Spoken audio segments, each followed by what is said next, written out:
Muy buenos días, bienvenidos a Agenda Mol TV. Estamos comenzando una nueva semana, ya a mediados de abril. Siempre buen momento para parar en temas que son muy relevantes. A veces, entre medio de tanta contingencia, van quedando de lado, pero para un grupo de personas esto probablemente es lo más fundamental. ¿Qué pasa con los niños con el trastorno de espectro autista, conocidos como TEA? ¿Qué medidas hay para poder incorporarlos de la mejor manera? Tenemos una ley reciente, pero ¿se sabe de esta enfermedad? ¿O una vez diagnóstico se confunde con la enfermedad? Bueno, hay muchas cosas que en realidad son malentendidas quizá y es bueno ir aclarando ciertos mitos al respecto. Y justamente para eso hoy estamos junto a Marcia Valenzuela, académica e investigadora de la Facultad de Educación de la Universidad del Desarrollo, y junto a Sandra Urra, directora de Psicopedagogía de la Universidad Andrés Bello de Concepción. ¿Cómo están? Bienvenidas, Marcia y Sandra. Hola, buenos días. Buenos días, muchas gracias por la invitación.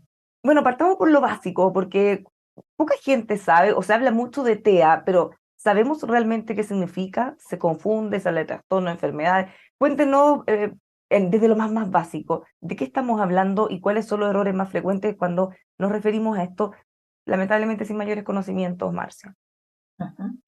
Bueno, el trastorno del espectro autista no es una enfermedad, es una condición, ¿sí? E implica un cerebro neurodiverso que tiene características distintivas en relación a otros cerebros, digamos. Por lo tanto, creo que ese es el primer mito o error con el que nos encontramos cuando se habla de una enfermedad. Porque cuando hablamos de una enfermedad, eso implica que va a haber un momento en que eso va a pasar, no vamos a seguir teniendo esa enfermedad. En cambio, en una condición es algo que nos va a acompañar toda la vida y que podemos evidentemente abordarlo, trabajarlo, apoyarlo. Esa diría yo que es la primera distinción que me parece importante hacer. Y el concepto de trastornos del espectro autista ha cambiado a través de los años, digamos, y hemos tenido algunas modificaciones en la manera de entenderlo y de abordarlo. Bueno, justamente por eso le mencionaba, le hacía este punto, porque es fundamental entender la diferencia entre una enfermedad y una condición, justamente por lo que dice. No es algo, la forma de abordarlo es distinto, no es algo pasajero que se tenga que curar con algún tratamiento o medicina, sino que hay que aprender a vivir con eso. Y eso implica no solo un esfuerzo de la persona que tiene esta condición, sino de todos los que lo rodean, Sandra. Yo creo que ahí está uno de los principales puntos en esta ley. Esta ley de alguna manera se focaliza, si uno la analiza, no hay ningún punto nuevo en relación a la 20.422 que tiene que ver con la inclusión social que estaba en vigencia en nuestro país, pero hace explícito de alguna u otra forma el concepto de trastorno de espectro autista o condición de espectro autista, como preferimos referirnos, y esta ley de alguna manera vela por la plena participación y la igualdad de oportunidades. Porque mucha gente dice, ¿por qué hablar de esto si tenemos de alguna manera esta ley 20.422? ¿Por qué si como país también nos adherimos a la Convención Internacional de Derechos de las Personas con Discapacidad? Lo que pasa es que es necesario visibilizarlo y explicitarlo, porque también hay un tema ahí. No todas las personas en condición de espectro autista presentan una discapacidad. Y eso es uno de los puntos importantes de esta ley, que plantea por una parte el diagnóstico del TEA, por otra parte visibiliza la figura del cuidador o cuidadora, pero también da a entender que pudiese existir la posibilidad de una discapacidad si las dificultades o diversidad comunicativa implica de alguna u otra manera algún tipo de dificultad para desenvolvernos, para el pleno goce de nuestro derecho. Entonces, aquí hay un punto bien importante porque con esta ley y firmando esta ley y promulgándose, también hay que hacerse cargo de cómo nos preparamos como sociedad desde un enfoque social para derribar las barreras para la participación y la vida digna, que es un concepto súper potente aquí. De alguna manera, aquí no es nada especial, no es nada extra, sino que asegurarnos de emparejar la cancha. De alguna forma es, ok, existe este grupo de personas y sus familias, ahora hay una serie de orientaciones, siempre hay cosas que son mejorables, esto no va a ser de un día para otro, de hecho el financiamiento de esta ley es progresivo, pero también implica cómo nos hacemos cargo desde el punto de vista sanitario, desde el punto de vista social y educativo, de que se implemente. Y uno de los puntos también importantes es que el Estado también se hace cargo de generar campañas de conciencia al respecto y por sobre todo visibilizar las cifras, porque no tenemos claridad exacta de las cifras y sin cifras claras no podemos hacer políticas públicas potentes. Por eso es tan importante tener certeza de las cifras. Quiero ir a otro, no sé si mito o quizá error, porque yo misma lo cometí en el inicio cuando presentaba. En general uno siempre tiende a hablar de niños, en las redes sociales, las campañas, pero claro, si ya entendemos que esto no es una enfermedad, es una condición, bueno, es una condición que acompaña a niños y a adultos, ¿por qué siempre se habla de niños? Puede ser, yo me imagino que tiene que ver quizá que esa es la parte de la formación, una vez adulto, quizá ya lo tiene más internalizado, tiene más herramientas y quizá, bueno, hay que abordarlo de la mayor manera desde inicio. Sí, justamente a propósito de lo que comentaba Sandra, una de las dificultades que tenemos tiene que ver con el diagnóstico. Entonces, lo que ha ido ocurriendo es que ha sido más fácil visibilizar esta condición en el sistema educativo. Entonces, en el sistema educativo hacemos el diagnóstico a niños, niñas y adolescentes.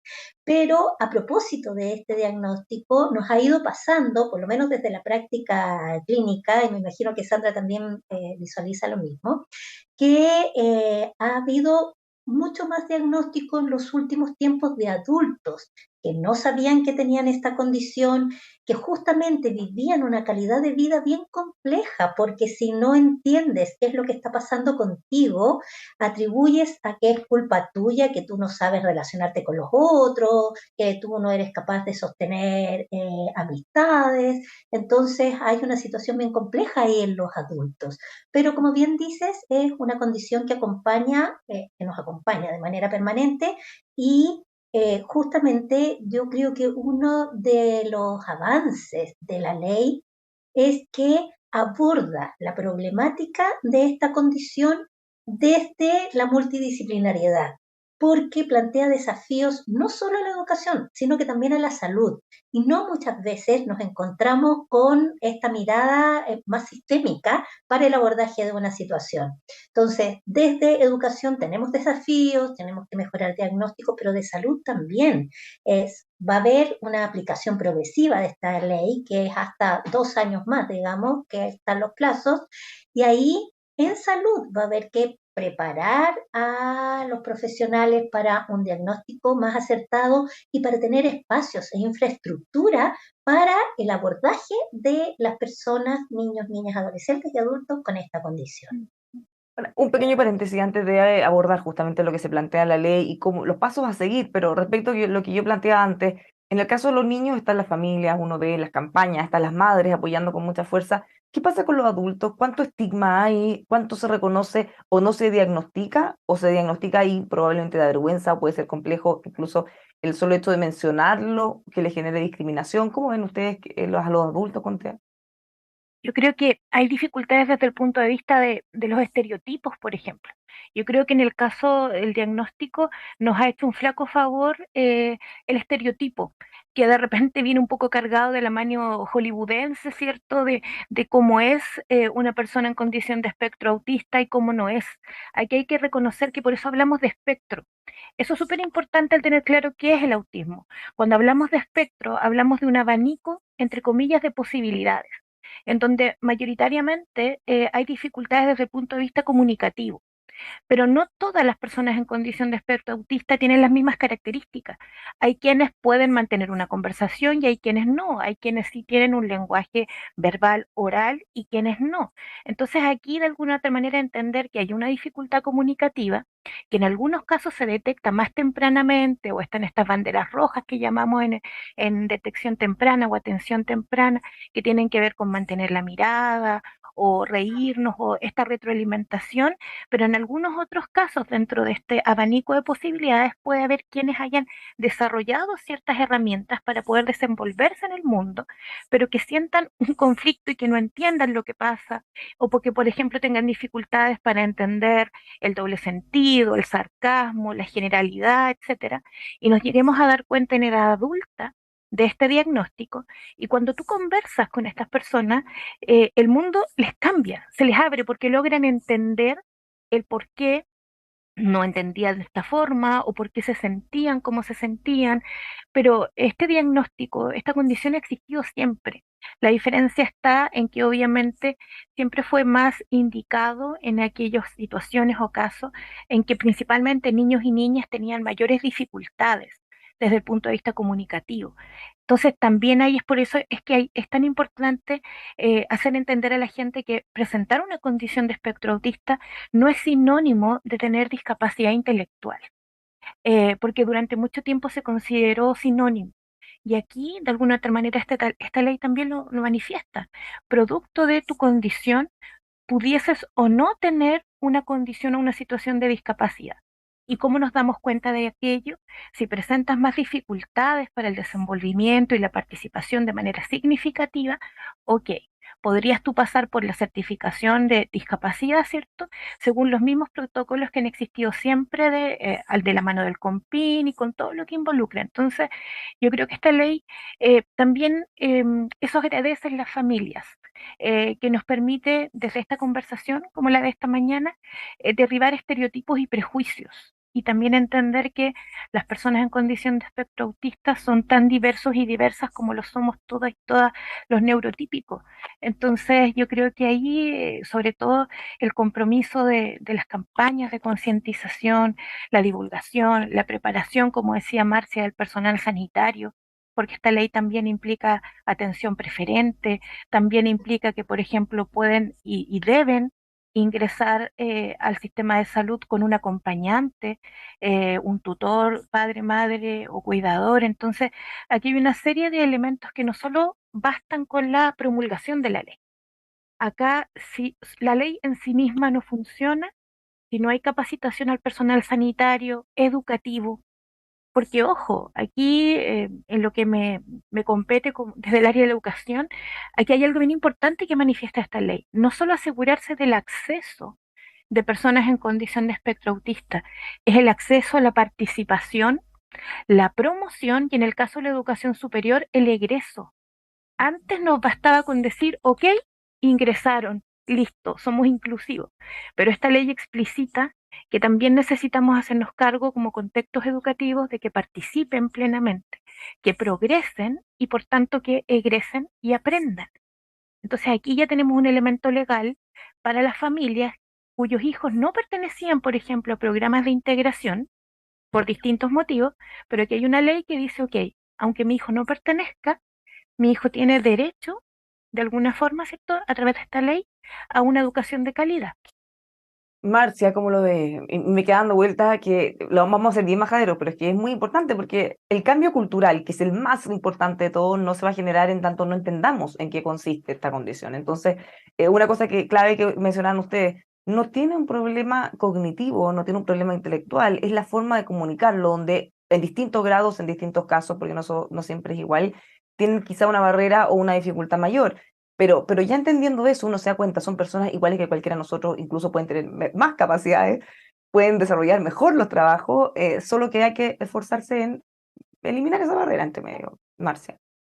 Sí, totalmente de acuerdo con lo que señalas. Efectivamente, creemos, y me imagino que Sandra comparte la opinión, que justamente la oportunidad que nos da esta ley de visibilizar y sobre todo de generar un cambio que no es, porque no es suficiente. Mejora en las políticas públicas, mejora en las leyes.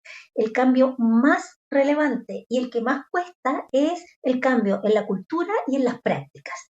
Eso es central para efectivamente poder cumplir con el mandato de la ley. Entonces, y ese cambio en la cultura y en las prácticas es un cambio lento, es un cambio que implica una toma de conciencia de cuál es nuestra postura personal frente a la diversidad. Lo que ha ocurrido históricamente en nuestro país es que la diversidad asusta y cuando nos asustamos frente a algo tendemos a defendernos, tendemos a rechazar, tendemos a aislar. Entonces, lo que se pretende a través de esta normativa es iniciar este camino de poner en el tapete esta condición, visibilizarla, dar alternativas sobre todo. Por ejemplo, lo otro importante es un aspecto que mencionaba Sandra, que plantea desafíos para la educación superior, cosa que antes no ocurría y que nos parece genial, por lo menos que tengamos también desafíos en ese ámbito para poder cubrir todo el recorrido educativo de un niño, niña y adolescente.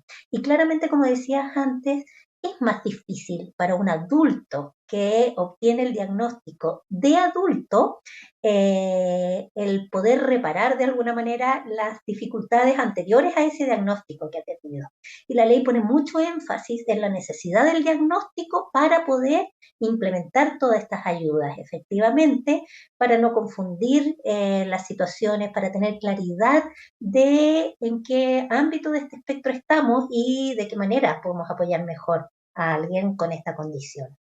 Hemos hablado de la ley, de algunos de los cambios que se necesitan, de entender realmente en qué consiste esta condición, pero ¿qué pasa con la persona? Quizá con el niño es distinto cuando mientras más prematuro se pueda diagnosticar, porque bueno, siempre todas las cosas desde más chiquititos son más fáciles, pero ¿qué pasa con una persona que se enfrenta a este diagnóstico y que se da cuenta que tiene un problema, pero en realidad, como decíamos, su capacidad cognitiva no tiene ningún problema? Le produce frustración, es algo que no necesariamente él puede controlar, no es tan fácil como llegar y decidir actuar de una forma u otra. ¿Qué pasa con ello, Sandra? Yo creo que va a depender obviamente de cada situación, de cada caso.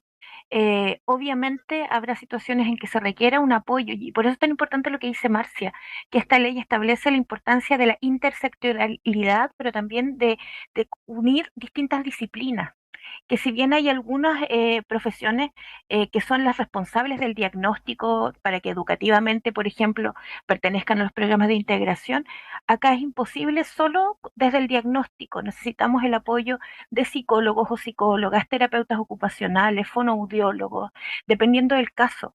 Y acá obviamente, si esta situación un poco es compleja, se requerirá un apoyo desde el punto de vista psicológico. Y de hecho la ley establece dentro de los parámetros el cuidar y el que tengan, obviamente, el cuidado sanitario en todas las áreas que se requieran, pero también el derecho a la atención en salud mental. Y eso es súper importante. Venimos hablando de salud mental después de la pandemia, ¿cierto? Porque nos damos cuenta que es un gran tema pendiente y esta ley lo explicita, es decir, reconoce la necesidad de un apoyo en salud mental. Y aquí es donde también hay que entender un enfoque sistémico que involucre también a las familias. Porque tal como tú decías, podríamos encontrarnos con alguien que ya es padre, madre, que tiene una familia conformada y que se encuentra con este diagnóstico. Por lo tanto, aquí se necesita un apoyo desde el punto de vista profesional, pero que también considera el contexto. En algunos casos podría ser fácil de abordar, pero algunos casos podría llevar a la negación, frustración, como tú planteabas, pero aquí, desde el punto de vista profesional, una atención a tiempo, una atención que de alguna manera también se brinde desde un enfoque de derecho. Yo creo que eso es fundamental. Aquí estamos hablando de derechos humanos y esta ley de alguna manera también tiene un enfoque de justicia social, porque no puede ser que alguien quede fuera de justicia, salud, educación, solo por una condición o característica. Entonces yo creo que aquí no solo basta con educación, porque la inclusión educativa no basta, porque la vida no se acaba en la escuela, que pasa en el mundo desde el punto de vista del ocio, el acceso a la salud.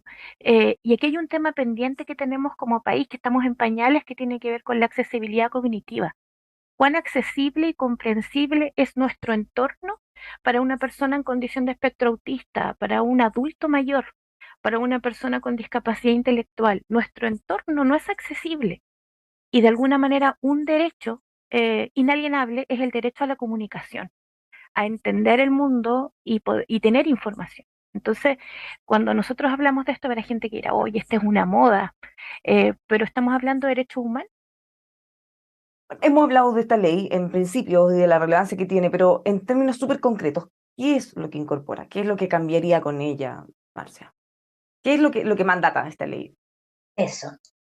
Mandata a las diversas áreas distintas cosas. Por ejemplo, en el ámbito de la educación, hace bien explícita la necesidad de la capacitación de las escuelas en su totalidad, no solo de los profesionales específicos que trabajan con los niños, niñas y adolescentes con esta condición, sino que tengamos a todos los profesionales de la escuela capacitados en este abordaje, en esta accesibilidad, en esta contención que se requiere en algunas ocasiones particulares, digamos, en la vida escolar. Por lo tanto, ahí va a haber que generar estas posibilidades de acercarnos a esta condición, entenderla y ver de qué manera cada uno de los roles que se cumplen en la institución educativa permiten este abordaje. Por otra parte, hay un mandato a la sociedad en términos de lo que planteaba Sandra, la accesibilidad a la comunicación. Entonces, la ley explicita que se debe hacer campañas, que se debe mantener visible en los servicios públicos señaléticas e indicaciones para la atención de las personas con esta condición.